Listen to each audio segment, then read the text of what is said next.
La posture première, qu'on a qualifiée ainsi parce que pour se lancer dans la tâche, il faut bien commencer. Et elle se caractérise par le fait que on donne une consigne et on a des élèves qui immédiatement se mettent à écrire ou immédiatement, sans avoir vraiment compris quoi y retourner, se lancent dans l'action. Ils ont besoin du faire, voilà, ils veulent avancer, ils veulent faire tous les exercices. Mais en même temps, cette posture première est tout à fait nécessaire parce qu'on a au contraire certains qui vont attendre, et pour ne pas se jeter dans l'action. La posture ludique créative, c'est une posture tout à fait naturelle qui fait que lorsqu'on vous donne une consigne, vous avez fâcheusement envie de la détourner ou de faire autre chose, ou de la transformer. Il faut bien admettre que dans la forme scolaire habituelle, ces postures ludiques et créatives sont assez peu validées et valorisées.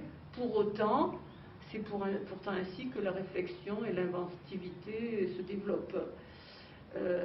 Voilà. Évidemment, la posture attendue, c'est la posture réflexive, c'est-à-dire l'élève qui fait la tâche, sait pourquoi il l'a faite, comment il l'a faite, quels sont les obstacles qu'il a rencontrés, il est capable de la verbaliser.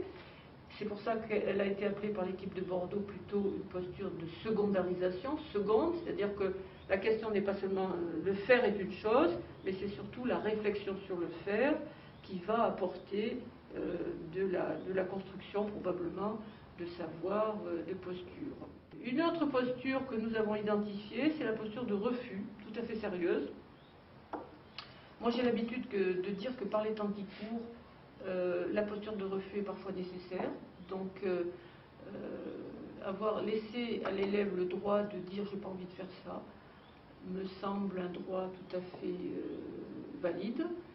Bien évidemment, après il faut comprendre pourquoi cet élève n'a pas répondu à la question ou au texte, quelles étaient les raisons pour lesquelles. Mais la posture de refus me paraît importante. Souvent, elle traduit des problèmes sensibles auxquels il faut prêter attention. Alors, encore une fois, le plus important de tout ça peut-être,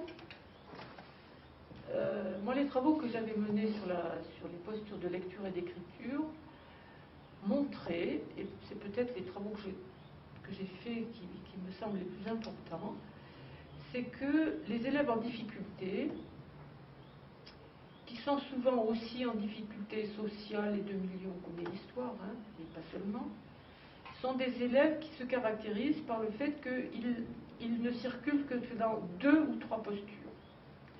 Alors inutile de vous dire qu'un élève en difficulté, il est plutôt en posture scolaire, il est consciencieux, et il est plutôt en posture première.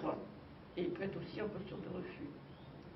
Alors qu'un élève en réussite, c'est un élève qui a, au cours d'une même tâche, il va circuler sur l'ensemble des postures. Ça veut dire qu'il change de braquet. C'est difficile, hop, il va trouver une autre manière d'aborder la question. Et